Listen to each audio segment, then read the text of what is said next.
Salam sama gars yi comment vous allez j'espère que yéen a ngi si jàmm bu baax a baax donc tey nag dañuy ñëw def les notions de base de l'électricité n'est-ce pas xool def tuuti résumé waxtaan si tuuti xam nga donc comme ça jotoon nañ def résistance ak laal tuuti si loi d'Ohm mais si pratique bi la kenn laalu théorie bi donc tey nag dañuy ñëw xam nga jéem a def notion de base de l'électricité def benn résumé quoi d'accord donc les grandes électriques le courant électrique généralité donc courant électrique mooy lan donc courant électrique mooy déplacement électron donc ay électron la n'est-ce pas yuy déplacé wu n'est-ce pas mu ngi mel na nga am benn racole sa benn tuyau nga def si ndox léegi supposons ndox boobu noonu di traversé loolu mooy courant yi mais dafa demee noonu en réalité parce que matériau bu nekk dafa am lu ñu naan les conducteurs n'est-ce pas am lu ñu naan les isolants am aussi lu ñu naan les semi-conducteurs léegi bu ñu jëlee le conducteur le plus utilisé donc mooy le cuivre d'accord donc bu ñu jëlee cuivre bi en tant que tel bu ñu ko jëlee nii branché ñu ko fenn ñu jël ko rek téye ko donc cuivre bi dafa am ay électron te branché wuñ ci demee am na ay électron yu fa nekk donc électron yooyu noonu pour ñu soppi ko courant maanaam nan lañ koy soppi courant maanaam ñu pousse leen ñu mën a déplacé wu parce que saa bu ñu déplacé wu rek donc courant day am pour ñu def loolu foog ñu appliquer ko loo xamante ni moo leen di pousse donc luñ ko appliquer bi mën na nekk lu ñu utiliser souvent tension d'accord buñ ci appliquer tension mën na leen pousse d'accord voilà ñu appliquer aussi benn par exemple chaleur et cetera donc il faut ñu may leen loxo pour pousse leen donc courant déplacement électron kese la donc maintenant wax naa léegi conducteur wax isolant wax semi-conducteur donc seen différence mooy juste que un conducteur moom day conduire facilement le courant n'est-ce pas ñoom nag naka lañ leen différencier mooy seen am na lu ñuy wax la couche de valence d'accord seen couche de valence les meilleurs conducteurs seen couche de valence day am benn électron de valence électron boobu noonu en fait noyau bi du am emprise si moom donc noyau bi force mi am emprise mi am si moom en fait dafa faible de telle sorte que benn force extérieure mën na ñëw arracher ko facilement mu nekk électron libre donc le meilleur conducteur comme vous le savez c'est l'argent je crois après il y a le cuivre mën nañ jël cuivre n'est-ce pas jël or xam nga jël aluminium yooyu yëpp ay conducteurs yooyu des bons conducteurs n'est-ce pas maintenant bu fekkee isolant mooy li nga xamante ni bon du ma ni sax du conduire courant mais conduit difficilement le courant électrique parce que bon am na ay situation yoo nga xamante ni même dañ naan la bande sax par exemple isolant la mais am na situation yoo xamante ni bu ñu ci appliquer des très très haute tension mën na conduire parce que am na ay molécules am na ay électrons mais c'est juste que électrons yi couche bu ñu nekk par exemple 8 la bu fekkee ay isolant la couche de valence bi 8 électrons de valence moo fay nekk moom moo tax dañ naan dafa saturé donc bon mënuma expliquer loolu je ne sais pas mais en tout cas daal couche de valence bi 8 la mën a jël bu jëlee 8 maximum mooy dafa saturé d'accord maintenant bu ñu jëlee les semi-conducteurs yi par exemple comme diode transistor yooyu yëpp ay semi-conducteurs lañ donc semi-conducteur mooy koo xamante ni du conduire du isolant maanaam moom farul fenn moom nag couche de valence am 4 moo fa nekk vu que si digg bi la nekk donc c'est logique moom 4 électrons de valence moo nekk si couche de conduction donc bref c'était un résumé bu simple quoi d'accord donc quantité d'électricité la mooy quantité d'électricité maanaam mooy le nombre d'électrons en fait le nombre total d'électrons maanaam le nombre total de courant électrique loolay quantité bu ñu ko waxee mooy bëriwaay par exemple donc loolay en fait la quantité d'électricité on note Q d'accord donc Q égale N fois E gis nga N maanaam bu fekkee dañoo am 5 électrons donc dañuy def 5 fois E n'est-ce pas? Or E xam nañ ko E est égal à moins 1,6 exposant moins 19 coulombs. D'accord? Électron, sa charge elle est négative. D'accord? Donc Q nañ jàpp ni Q en fait moom mooy bariwaay bi su ma koy teg ci olof mooy bariwaay bi quantité moom ñëpp xam nañ ko jërë sax teg ci olof donc c'est N fois E. Donc intensité du courant I moom mooy débit bi maanaam mooy quantité électron bi maanaam bariwaay électron bi par unité de temps, n'est-ce pas? loolay le courant électrique maanaam tey bu ñu jëlee benn tuyau par exemple tuyau ndox ñu supposé que ndox bi mooy courant bi léegi en fait l'intensité bi mooy en fait bëriwaayu ndox boobu noonu mooy débit bi, n'est-ce pas? loolu mooy intensité bi mooy intensité courant bi. Donc intensité courant c'est la quantité de charge par unité de temps. Donc parfois il suffit juste nga xool formule bi mën ko définir. D'accord? Donc remarque mu ni si T est en seconde alors Q est en coulomb. D'accord? Or donc je rappelle que un coulomb maanaam bu ñu amee benn coulomb un coulomb mu ngi correspondre à 6,24 exposant 18. Donc ce sont des milliards exposant 18 électrons. Donc benn coulomb bu ne mu ngi correspondre à 6,25 exposant 18, n'est-ce pas, électrons. Bon mën nañu wax 6,24 exa parce que exa c'est exposant 18. D'accord? Donc si T est en seconde alors Q est en coulomb. D'accord?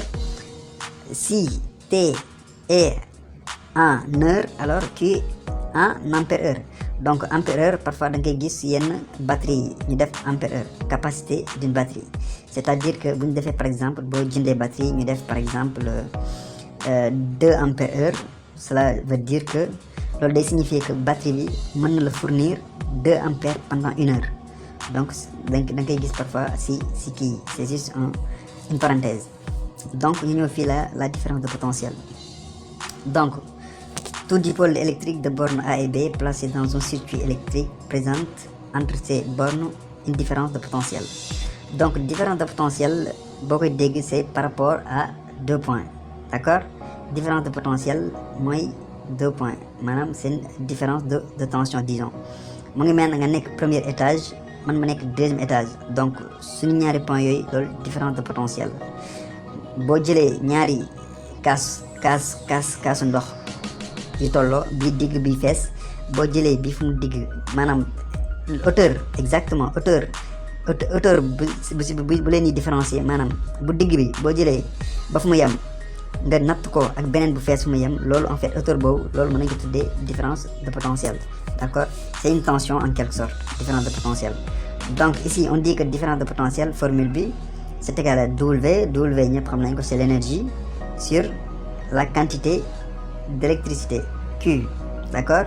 Donc la tension c'est l'énergie, n'est-ce pas, l'énergie consommée par quantité de charge disons, n'est-ce pas, en coulomb. Donc énergie électrique. Donc lan mooy énergie électrique, n'est-ce pas? Donc d'une manière générale dañuy tàmm nañ di naan l'énergie est la capacité d'un corps à effectuer un travail. loolu la ñuy wax énergie c'est la capacité d'un corps à effectuer un travail. mu ngi mel na boo leen nit bu amul énergie sax en fait mooy cawarte daal mu ko mënee wax si olof. énergie mooy cawarte. D'accord? Donc boo yeewoo nga siibru par exemple doo sawar xam nga doo mën a def dara doo mën a liggéey. Donc énergie, n'est-ce pas, mooy la capacité d'un corps à effectuer un travail. Donc ici on a énergie électrique. Donc énergie électrique c'est la capacité d'un système électrique à effectuer un travail. maanaam ban travail moo xam day taal benn lampe, n'est-ce pas, voilà taal benn frigo, taal moteur, n'est-ce pas, loolu yëpp benn travail bu muy def la, n'est-ce pas.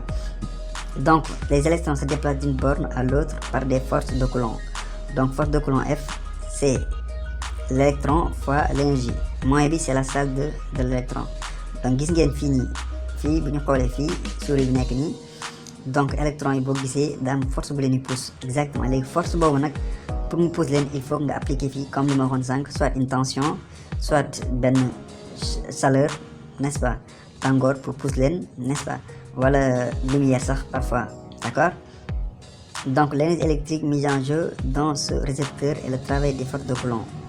Donc le travail effectué par ces forces, donc travail entre A et B, moins point B et point B plus ou moins différence de potentiel B, c'est la quantité de Q, n'est-ce pas, facteur de VA moins VB. Donc VA moins VB, c'est la différence de potentiel. Donc il faut savoir que différence de potentiel et tension, dans le cas c'est la même chose, en fait, sont interchangeables. D'accord? Donc si vous remplacez VA moins VB par UAB, n'est-ce pas, le travail c'est égal à Q fois UAB. Donc cette expression elle est elle-même celle de l'énergie électrique. D'accord? Donc ici on a travail c'est Q fois UAB. Or xam nañ que UAB sànq li waxoon nañ ko ci kaw, UAB gis nga c'est travail sur Q, n'est-ce pas, c'est travail sur Q. Or Q c'est I fois T. Donc bu ñu ko remplacer fii mën nañ am travail, n'est-ce pas, c'est I fois T fois UAB. D'accord? Donc la puissance électrique. Donc puissance mooy lan? Puissance mooy lan? Donc bu fekkee dañoo topp ci définition bi, puissance en fait c'est le taux d'utilisation, c'est en fait l'utilisation de cette énergie, l'énergie électrique, n'est-ce pas, par unité de temps. su ma joxee exemple, donc mu ngi mel na Mor par exemple ñu jëloon Mor moo war a jël ay briques d'un point A war ko ranger un point B. D'accord? Donc Mor bu jëlee briques yi fële di ko andi fii, Mor mu ngi effectuer un travail. Mor mu ngi liggéey, mu ngi effectuer un travail. Mais bu fekkee Mor amul énergie, bu fekkee Mor amul énergie, travail boobu noonu du ko mën a effectuer parce que day tayal. Donc nee naa sànq énergie mooy cawarte par exemple. D'accord? Maintenant bu fekkee Mor dañ ko boole ak As, mais Mor moom moo gën a sawar. Mor moom par exemple 2 secondes lay def, 2 secondes pour jëlee briques yi fii ranger ko fële, alors que As, n'est-ce pas, moom dina def 1 minute daanaka pour jël briques yi, dafa yéex quoi en quelque sorte. Donc puissance bi mooy loolu, puissance bi mooy travail bi ngay effectuer ci temps bu gàtt en fait. Maanaam travail bi ngay effectuer ci temps bu gàtt, maanaam temps bi lu mu gën a gàtt puissance bi gën a am doole. mu ngi mel ne kuy poli bi lu mu gaaw rek mooy mu gën a efficace, maanaam ko puissance rek la polem di gën a gaaw. J'espère que leer na ci côté puissance bi. D'accord? Donc l'expression de P c'est travail sur T, c'est ça. La puissance c'est l'énergie par unité de temps. D'accord?